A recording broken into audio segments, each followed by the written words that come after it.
तारीख 11 मार्च, दिन मंगलवार, समय सुबह के 9 बजे।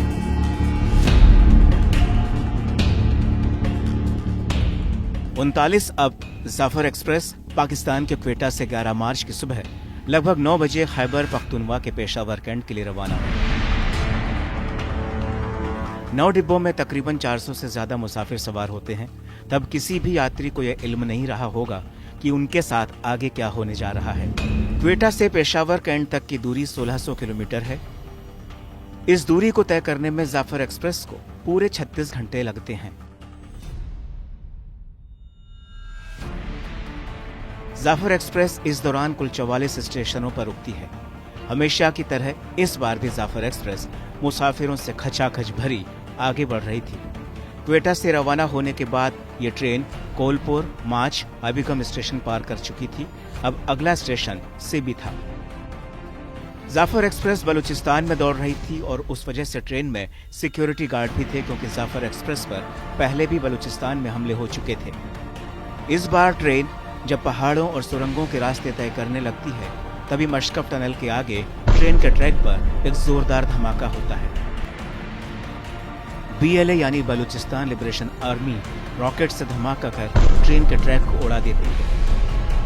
धमाके की आवाज सुनते ही जाफर एक्सप्रेस का ड्राइवर इमरजेंसी ब्रेक लगाकर ट्रेन रोक देता है। ट्रेन के रुकते ही पहाड़ियों में छुपे बलूचिस्तान लिबरेशन आर्मी के लड़ाके ट्रेन पर कब्जा कर लेते हैं।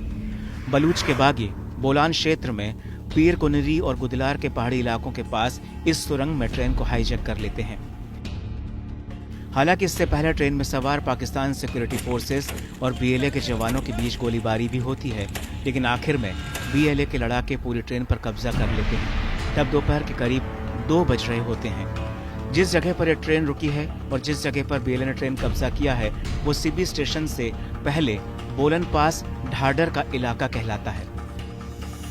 चूंकि ट्रेन टनल में ही रुक गई थी, इसलिए ट्रेन में सवार सिक्योरिटी फोर्सेस को पता भी नहीं चला कि BLA के लोग कब किधर से ट्रेन में सवार हो गए। हालांकि कब्जे के कुछ देर बाद उन्होंने ट्रेन में सवार औरतों, बच्चों और बलूचिस्तान के बुजुर्ग नागरिकों को तो छोड़ दिया, लेकिन पाक सेना के जवानों को बंधक बना लिया। आपने ट्रेनें क्यों नहीं बंद की? ट्रेनें बंद करते, टिकट नहीं होते, हमें पता होता कि नई गाड़ी जाएगी। मतलब असला से लेस थे लोग, उन्होंने हमला किया, इसी तरह काफ़ी नुकसान पहुंचाया, आवाम को बहुत डैमेज किया है, आवाम को जख्मी हुए लोग कुछ फौत हो गए। इस ट्रेन हाईजैक के बाद बलूच लिबरेशन आर्मी एक बयान जारी कर ऐलान करती है कि उसने जाफर एक्सप्रेस के 182 मुसाफिरों को बंधक बना लिया है, जबकि गोलीबारी में पाकिस्तान मिलिट्री के 11 लोग मारे गए और ट्रेन पर पूरी तरह से अब उसका कब्जा है। BLA अपने बयान में आगे कहता है कि बंधकों में ज्यादातर पाकिस्तानी आर्मी, पुलिस, ISI और ATF के स्टाफ हैं। इस बयान में BLA धमकी देता है कि अगर पाकिस्तानी सेना बंधकों को छुड़ाने के लिए उन पर कोई हमला करेगी तो वो सभी बंधकों को मार देंगे।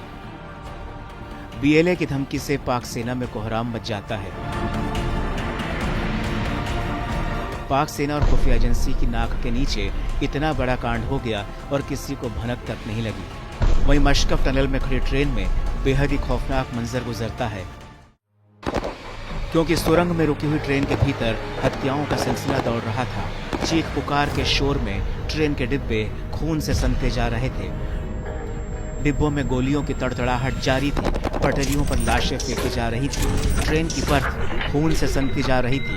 हत्याओं और चीख पुकार देखकर बच्चे बिलख रहे थे, औरतें चिंगाड़ मारकर रो रही थीं। तो वहीं बलूच के विद्रोहियों से पाकिस्तान के सुरक्षा गार्ड और सेना के अफसर जान की भीख मांग रहे थे। वो मंजर इतना खौफनाक था कि जो लोग किसी तरह वहां से जिंदा बचे, उनकी कहानी सुनकर दिल दहल जाता है। 20 मिनट का सफ़र आया था सिबी का। उधर जाते हुए अचानक ही ब्लास्ट हुआ नीचे, तो ट्रेन पटरी से उतर गई। तो हमारा तो ये पहला वाक़या था ऐसा, अल्लाह माफ़ करे, बहुत ही ख़तरनाक। तो जब उधर ब्लास्ट हुआ तो फिर अचानक ही कुछ लोग आ गए, उनके पास लॉन्चर भी थे, उसके बाद काफ़ी चीज़ें थी, गन्ने वगैरह थी। तो फायरिंग शुरू कर दी, ये नहीं हवाई फायरिंग, डायरेक्ट अंदर। तो फिर यही बोलते रहे कि बाहर आ जाओ, जो बाहर नहीं आएगा हम उसको मार देंगे।